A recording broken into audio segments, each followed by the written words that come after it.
Have you tried your best to help your team grow and develop, but as hard as you try, you find that they aren't making the progress that you've hoped?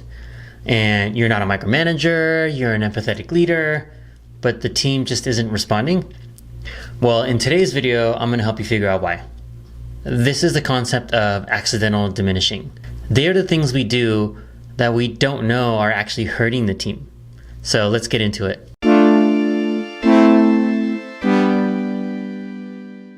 Hello all, it's Rico. In the book by Liz Weitzman called Multipliers, she revealed 10 behaviors that, even though they're well-intentioned, they actually are detrimental to the development and growth of your team. We may actually think we're helping the organization, but we're actually hurting the development of every team member, making them more dependent versus independent. In the description below, I'll provide you a link where you can take a quiz to see if you're an accidental diminisher. But as we go through the profiles, I think you'll start to figure out where you fit in. So here are the 10 profiles that Liz Weitzman identified. We're not going to cover all 10 in the video, but I wanted to present them to you so you at least had an idea. The idea guy, always on, rescuer, pace setter, resource manager, rapid responder, optimist, protector, strategist, and perfectionist. So like I said, we won't go into all 10 of these. We are going to focus on the 5 most common, and we'll go a little bit deeper into those. First, let's define what accidental diminishing is.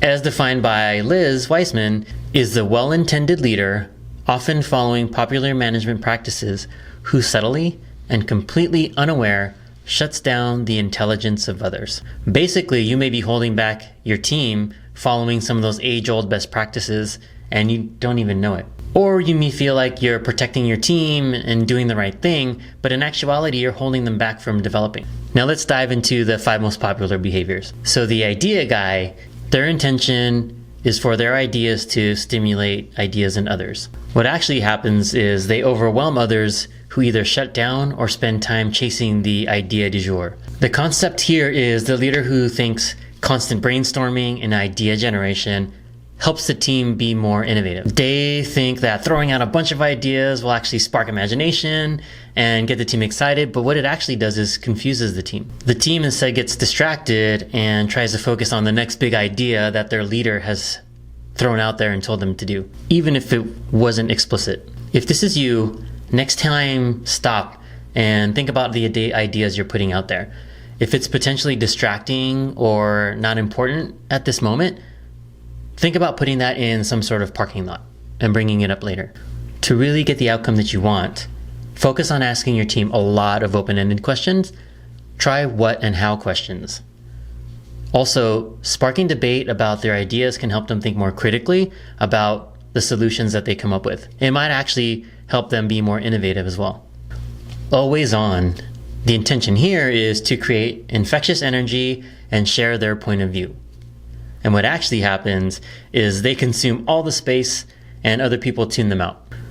What's wrong here is the leader is now making the brainstorm or meeting about themselves and their passionate ideas to get everyone else excited. Oftentimes, this has the opposite effect and people actually start to shut down. To break this habit, learn to say something in your ideas once and only once, and give space for your team to react, to chime in, or bring their own ideas. Pretend that you only have 2 talking chips to play during every meeting and use them sparingly to help control how much you contribute to the conversation. Also, give your team 51% of the vote on what to do. That means they have more weight in the decisions that are being made for the team. And take a back seat when you can. The rescuer. The intention here is to ensure people are successful and to protect their reputation. But what actually happens is their people become dependent on them, which actually weakens the reputation. So this was me early in my career. Yes, vulnerable. I was the rescuer. I would overhelp and rescue my team. If they were struggling, I'd swoop in and either tell them how to do it or even sometimes just do it for them because I didn't want them to struggle. But I definitely learned over time that my team became more dependent on me for the answers, and then they actually knew I would come rescue them if they were struggling. This is classic diminishing because now it was creating dependent people instead of independent thinkers. Now, if someone comes to me with a problem, I know that they have solutions, so I just work on pulling those solutions out of them. I just have to give it back to them and ask how they would solve the problem, how would they approach it. I also give them the space they need to make mistakes so they can learn and get better. The rapid responder. So the intention here is to keep the organization moving fast. But what happens, the outcome is they move fast, but the organization moves slowly because there's a traffic jam of too many decisions or changes. So I've had these folks on my leadership teams and I've had to coach them out of it. These are the folks, and we probably all know them, that are quick to respond to email, Slack, GChat, whatever the tool. They are the first ones responding, whether they're the responsible party or not. So this is bad because these leaders often will have someone on their team that's responsible for answering, but because this leader feels like they want the organization to know that their team is on top of it, they just jump in on everything. This actually undermines the responsible party. So if there's a person that's responsible for that and they didn't answer, this undermines them. And it also confuses the rest of the organization because now who's the decision maker? Is it the leader who is a rapid responder just jumping in? Or is it the person that is actually responsible for that job function that should be responding? Now you create confusion. If this is you, I encourage you to give more space to everyone on your team to respond. Yes, up to 24 hours. And I know some of you, it's going to be very hard, but do your best to resist it. So your team has first response rights, not you. And finally, of the top 5, we have the optimist. Yes, it's another one that I have been guilty of. The intention here is to create a belief that the team can do it. And what usually happens is people wonder if leaders appreciate the struggle and the possibility of failure. These are the folks that don't acknowledge the struggle before asking the team to take on more work. This is an easy one to fall into because I have so much faith in my teams that I think they can do anything, and they probably can.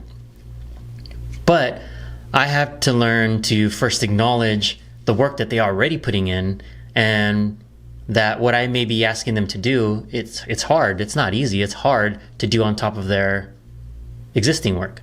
So here's where I had to learn to do that. I had to learn that I know to say things like, I know what you're doing is hard and I really appreciate it. You are amazing. And these are the things that I want to talk about to take us to the next level. So setting that context. But this is also where I had to make room for mistakes and learn to let people make mistakes and give them the space to do that. And also be transparent about my mistakes. Now, early in my career, I make mistakes all the time now. But earlier in my career, I made mistakes and I was ashamed of them, so I tried to hide them or cover them up. Now, I share my mistakes, my risks, everything that I've done, because I want my teams to feel safe about, one, sharing their mistakes, but also about taking risks, making mistakes, and then learning from them and knowing that they're in a safe place, that they'll still have a job or they'll still be around. Now you know where I've had to grow as a leader, and potentially where you may be accidentally diminishing your team. You might be doing this in your personal life too, with relationships with your family and friends. It does apply everywhere. The good thing is none of these behaviors are permanent. They're quick and easy fixes if you know how to recognize them and when they show up. Let me know in the comments below if you fit any of these profiles, if you're vulnerable enough to do it, which is a sign of good leadership. And as always, be well, and I'll see you next time.